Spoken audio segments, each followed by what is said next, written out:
Bismillahirrahmanirrahim. Assalamualaikum warahmatullahi wabarakatuh. Alhamdulillahi rabbil alamin. Wassalatu wassalamu ala asrafil anbiya'i wal mursalin Sayyidina wa maulana Muhammadin wa ala alihi wa sahbihi ajma'in, amma ba'du. Anak-anakku sekalian, sebelum belajar sama-sama kita berdoa, mudah-mudahan kita selalu dalam lindungan Allah Subhanahu wa taala, diberikan ilmu yang bermanfaat, akhlak yang mulia, dan dijadikan anak-anak yang soleh dan soleha. Baiklah, kita lanjutkan pelajaran kita materi PKN bab 1 bagian yang B, yaitu tentang arti penting Pancasila sebagai dasar negara. Globalisasi membawa dampak bagi perkembangan masyarakat, baik perkembangan yang bersifat positif maupun negatif. Setiap komponen bangsa berkewajiban menghadapi berbagai gangguan, tantangan, dan ancaman. Tantangan dalam globalisasi. A. Konflik yang terjadi di suatu wilayah. B. Lunturnya etika ketika berbicara dan bertingkah laku. C. Korupsi, kolusi, dan nepotisme sulit diberantas. D. Lunturnya sikap cinta tanah air dan menipisnya solidaritas antar warga. E. Serangan cyber dan spionase. F. Peredaran dan penyalahgunaan narkoba. G, dan lain-lain.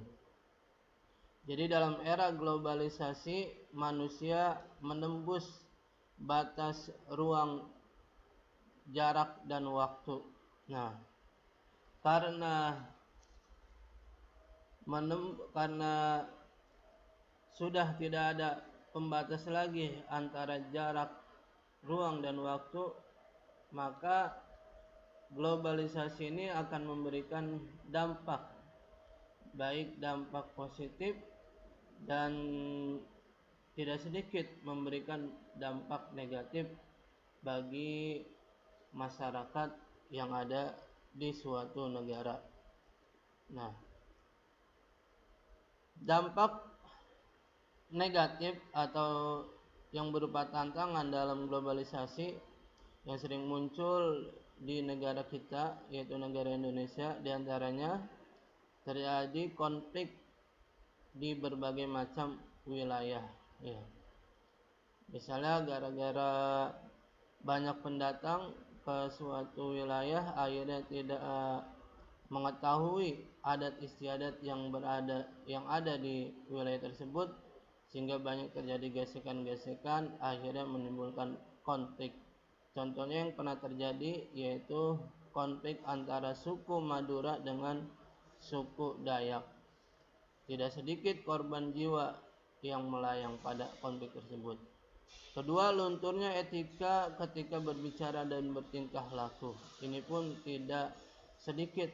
Banyak generasi muda saat ini sudah tidak lagi mengindahkan etika berbicara dan bertingkah laku. Ketika berbicara, mereka sering berbicara dengan pembicaraan yang kotor, yang kasar, bahkan pembicaraan yang tidak manusiawi. Korupsi, kolusi, dan nepotisme sulit diberantas. Korupsi yang terjadi di Indonesia sudah mencapai urutan tertinggi di dunia. Lunturnya sikap cinta tanah air dan menipisnya solidaritas antar warga. Ini pun sudah sangat memprihatinkan. Banyak dari generasi muda kita yang lebih bangga dengan negara lain ketimbang dengan negaranya sendiri. Terus serangan cyber dan spionase. Cyber ini termasuk pasukan dunia maya, dan spionase ini mata-mata yang ada di dunia maya ini yang mencari kelemahan yang ada di Indonesia. Dan yang keempat, yang F, peredaran dan penyalahgunaan narkoba. Ini pun sudah sangat memprihatinkan menimpa generasi bangsa Indonesia.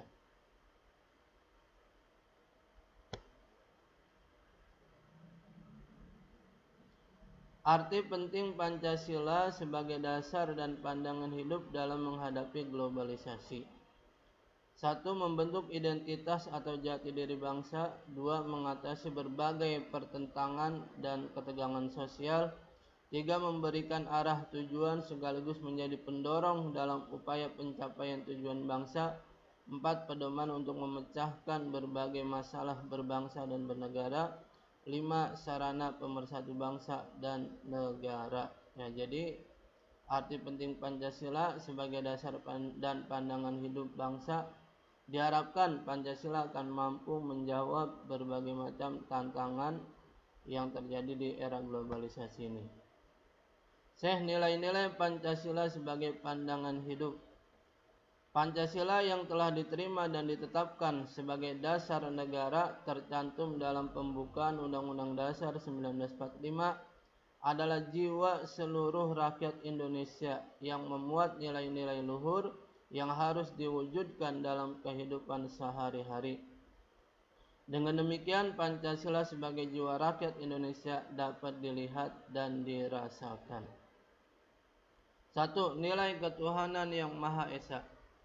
Bangsa Indonesia menyatakan kepercayaannya dan ketakwaannya terhadap Tuhan yang Maha Esa. Kedua, manusia Indonesia percaya dan takwa terhadap Tuhan yang Maha Esa sesuai agama dan kepercayaan masing-masing. 3. Membina kerukunan hidup di antara sesama umat beragama dan lain-lain. Masih banyak lagi contohnya. Kedua, kemanusiaan yang adil dan beradab. A. Mengakui dan memperlakukan manusia sesuai dengan harkat dan martabatnya sebagai makhluk ciptaan Tuhan yang Maha Esa. B. Mengembangkan sikap saling mencintai sesama manusia.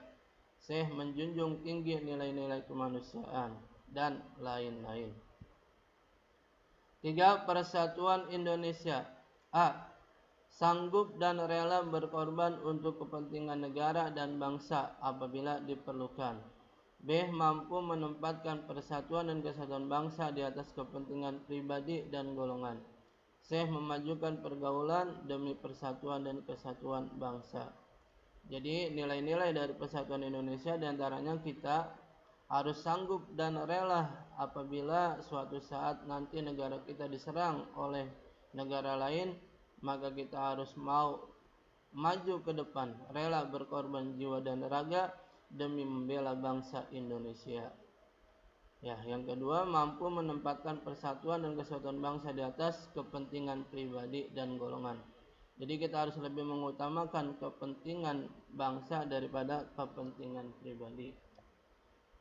Dan yang C, memajukan pergaulan demi persatuan dan kesatuan bangsa, demi menjalin hubungan persaudaraan sesama anak bangsa. Kita harus memajukan pergaulan. Zaman sekarang sudah gampang untuk bergaul atau mencari teman, bukan hanya di lingkungan tempat tinggal kita saja, bahkan yang berada di pelosok Indonesia pun kita bisa untuk berkomunikasi dengan mereka, baik itu melalui Facebook, Instagram, WA, maupun yang lain-lain. Keempat, kerakyatan yang dipimpin oleh hikmah kebijaksanaan dalam permusyawaratan dan perwakilan.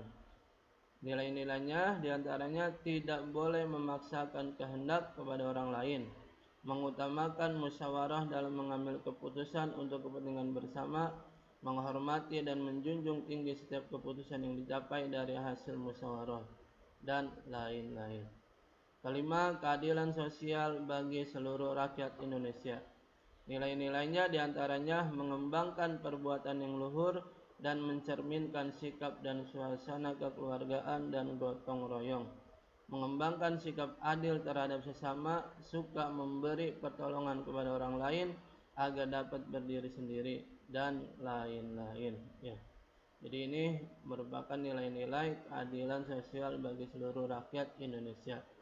Kita diajarkan untuk mengembangkan sikap budi luhur atau yang mencerminkan suasana kekeluargaan dan gotong royong, serta memperlakukan semua orang dengan adil ya, tidak membeda-bedakan antara satu suku dengan yang lainnya atau antara agama yang satu dengan agama yang lainnya.